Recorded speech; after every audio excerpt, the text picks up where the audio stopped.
Hello friends, welcome to the channel. If you are new to playing Mara and you're trying to find out what build to play, you're probably seeing a lot of people recommend either what's called the finisher build or the malevolence build. These are the same thing, they're interchangeable terms. So this build is a little tricky to play, and I know a lot of people are recommending maybe to start out by playing the bleed or hemotoxin build. But if you actually want to dive into a little bit more of what the finisher build is about, well, you clicked on the right video. The main talent that this build plays around is our capstone talent on row 5 called Malevolence, and the way that this build works is you kind of use both finishers, your Queen's Fang and your Arachnid Assault, in both forms of content. So that means you're going to be using your AoE finisher in single target, and you're going to be using your single target finisher in AoE. This build is extremely strong for all forms of content. It's just a little bit more difficult to pilot because unfortunately your main objective is to build these stacks of finishers with Malevolence, and then you have to kind of sync it up with all these other finisher modifiers in the form of Deadly Scheme and Assassin's Guile. All right, so when you're first starting out, you're gonna have 2 talent points, and you wanna put that into Corrosive Spill. Corrosive Spill is just good for really early dungeons. It's some solid damage. And then once you get your 3rd talent point, you want to put this in Venomous Delight. These two function really well early on as a way to fix your early game energy generation. And then once you get your 3rd talent point, you want to put that in Efficient Killer. This is going to give you even more energy, so you can kind of just spam attacks early on in your progression. And then once you get your 5th talent point, you're going to drop Efficient Killer in favor of Deadly Scheme. Deadly Scheme gives your finishers a guaranteed critical strike once you generate 200 energy. So it's just a guaranteed burst, and it's very good. And then once you get 6 talent points, you're going to pick up Efficient Killer once again. And then once you get to 7 talent points, you have a couple options. You can kind of either play around Hemotoxin just for this 1/7 talent point window. So this build would look something like this. You take Corrosive Spill, Venomous Delight, Blood Rush, and Hemotoxin. Hemotoxin is just a very self-sufficient build, and this is really the only time you would look to take it with this progression path. If you wanted to try to force Malevolence, which I wouldn't really recommend until you have 8 talent points at a minimum, but if you wanted to force Malevolence at 7 talent points, you can. You just kind of sacrifice some damage in order to sustain your energy supply. So you would pick up Malevolence and then Deadly Scheme, and then you'd take Venomous Delight and Efficient Killer. Now once you get 8 talent points, this is when the build really starts to come online. You'll drop Efficient Killer for Assassin's Guile. And then once you get to your 9th talent point, you'll pick up Puncture. This just makes the build feel very comfortable, and you use a lot less GCDs because your Widow's Bite is going to be guaranteed to generate 6 talent points, or 6 combo points. So it's very strong in both AoE and single target actually. And then as you get your 10th talent point, you can drop Puncture in favor of Corrosive Spill. This is going to do a little bit more damage overall. It also helps with Venomous Delight to give you even more energy. And then as you get to your 11th talent point, you once again want to pick up Puncture. And then once you get to 12 talent points, you will drop Puncture for Feed the Queen. And then finally, once you get to 13 talent points, you pick up Puncture again. And this is what your final build should look like. Regarding stat priorities, you want to emphasize Expertise. This is just a steady damage increase, and it doesn't really fall off, it seems. And then after Expertise, you want to go for Critical Strike. This just gives your combo point generators a little bit more increased chances of generating additional combo points, but also gives your finishers outside of Deadly Scheme a higher chance to crit. But it also gives your Deadly Scheme critical strikes increased damage thanks to the Grievous Wound mechanic, which is going to increase the damage of those Deadly Scheme crits by however much your critical strike is. So in my case, almost a 20% damage increase on Deadly Scheme procs. All right, next, this is probably going to take up a large chunk of this video, but we're going to talk about the rotation. And because the rotation is so complex for Malevolence, it's going to take a second to kind of walk through some of the nuances. Before that, let's just talk about the basic rotation priorities. You have some simple things like maintain your seething poison, which is applied from Widow's Bite from stealth. You want to also avoid energy capping, which when you're playing this build, probably not going to happen because it is very energy starved, I would say. And then after that, you want to try to maintain at least one hemorrhaging strike on a priority target.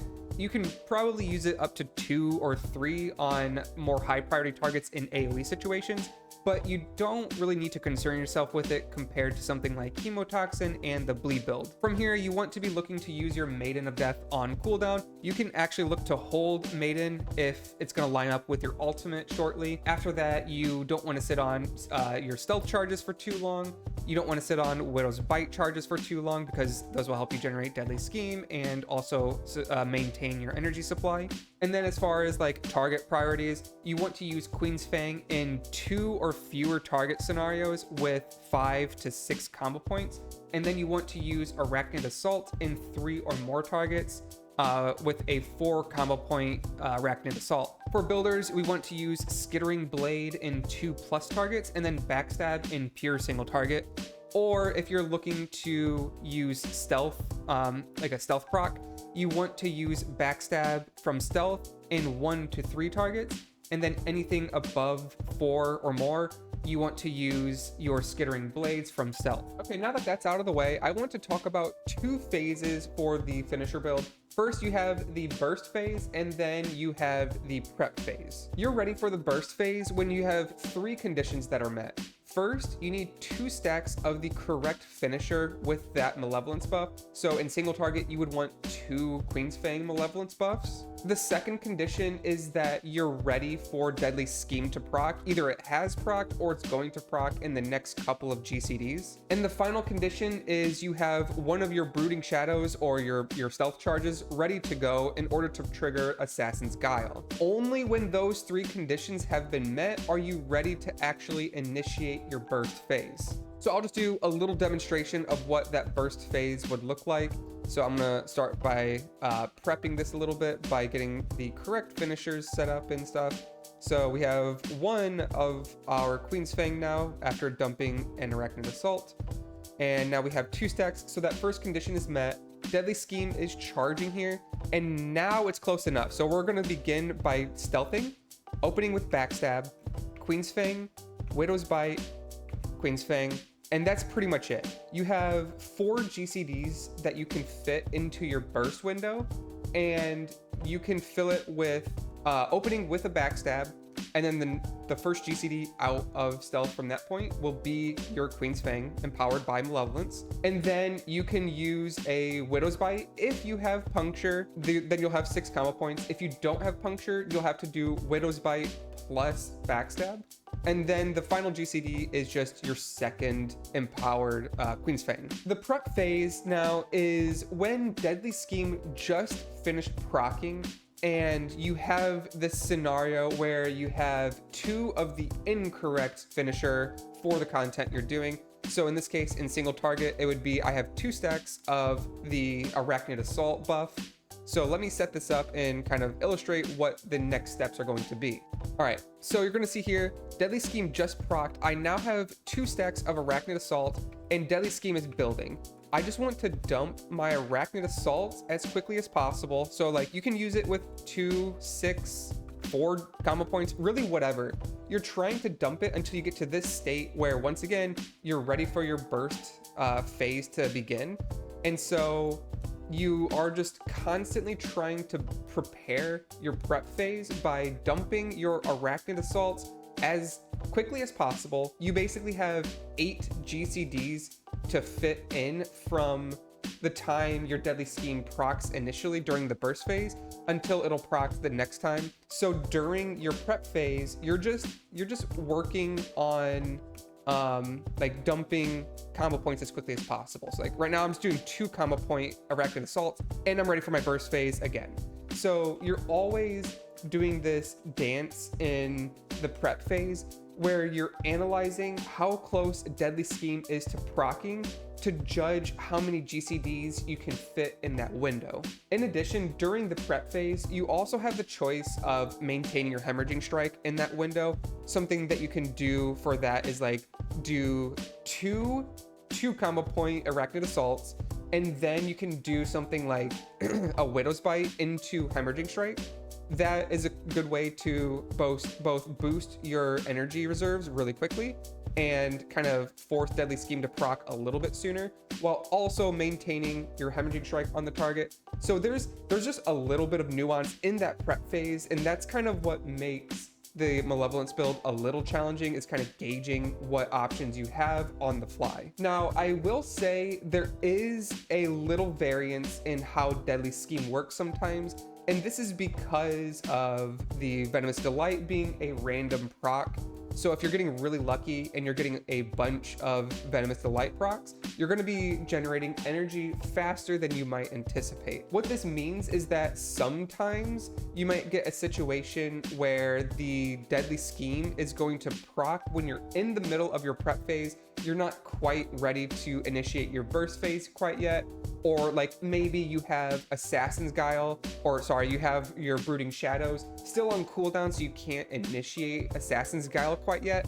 In those situations, you want to do something a little bit more nuanced once again. So I'll try to set up that scenario now. Okay, so we're in a situation right now where Deadly Scheme is just about to proc. I'm not ready yet, so I'm gonna dump with one Arachnid Assault. I now have my Queen's Fang Malevolence buff ready to go.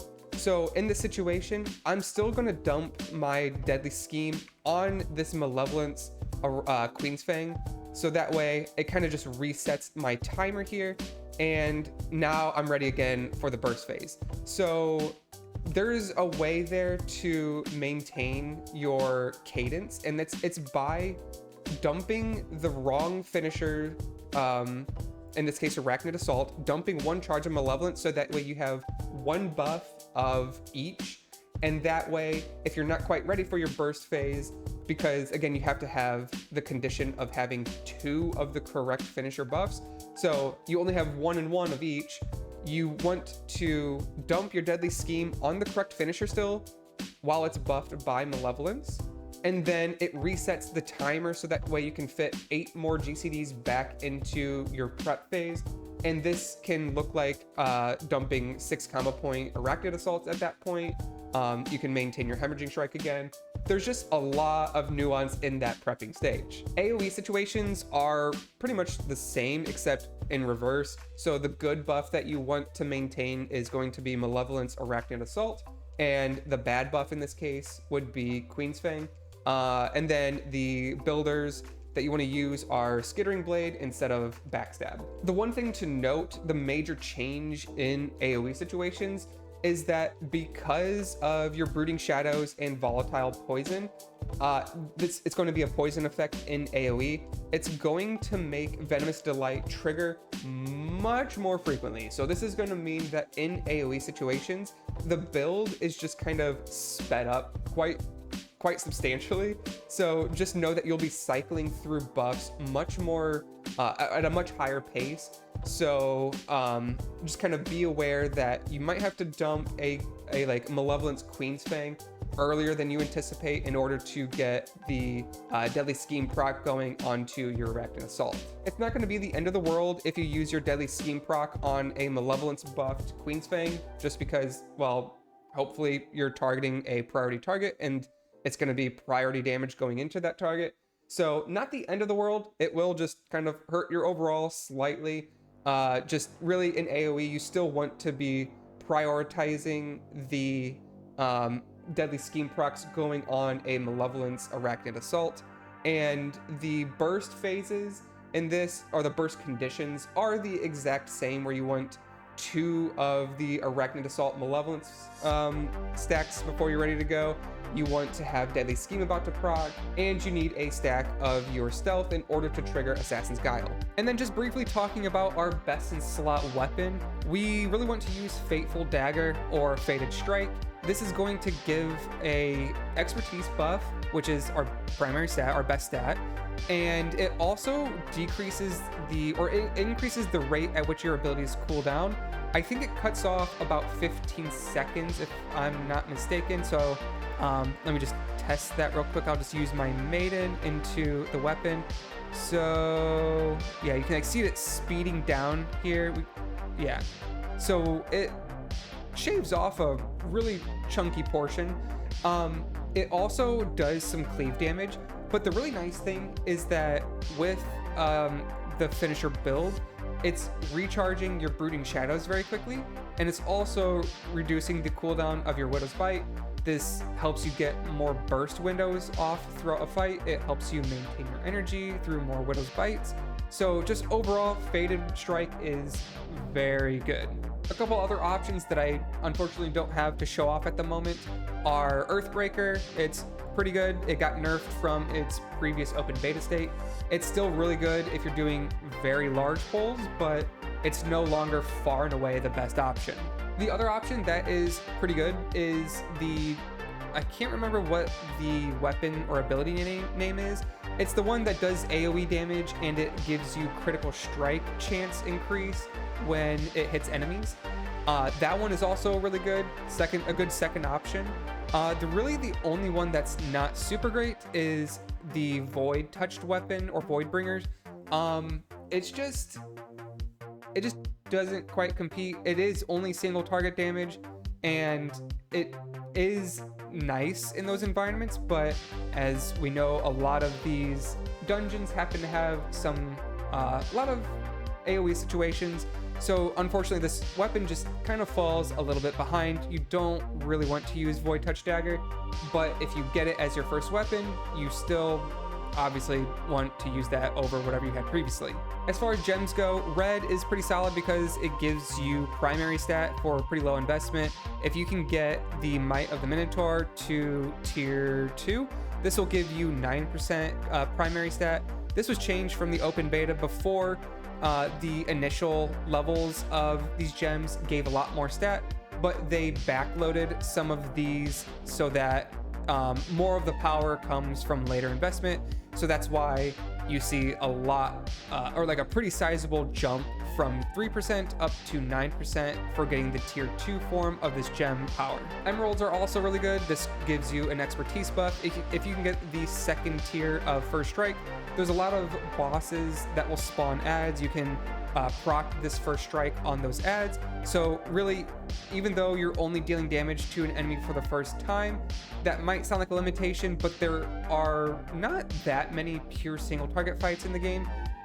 So you're really able to proc this effect throughout the entire dungeon, obviously, but also on a lot of instances on multiple bosses. And then I think the third option are maybe some Amethyst. I think Amethyst got some buffs from the open beta. At least I think the early stages got a couple tweaks to increase the critical strike chance. I think before it was 8%, now it's 10% for the tier 1. So yeah, overall it should be red and green are a priority, and then Amethyst is a secondary. And finally, the legendary option that you should be chasing is going to be the legendary boots, Vexira's Prey. This gives your finisher critical strikes a added poison damage over time effect. This poison damage over time effect is insane in AoE because it synergizes with Venomous Delight, because this poison effect is considered poison damage, so it increases your energy regen and it's doing extra damage in AoE.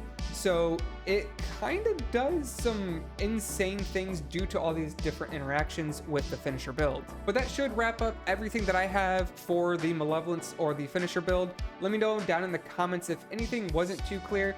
I know this build, it might feel clunky at first. It does end up having a nice flow if you kind of invest some time into learning it. So just let me know down in the comments what may be a little confusing to you, and I'll try my best to answer it. But this was GooberTroy. Thanks for watching, and I hope you all have a wonderful day.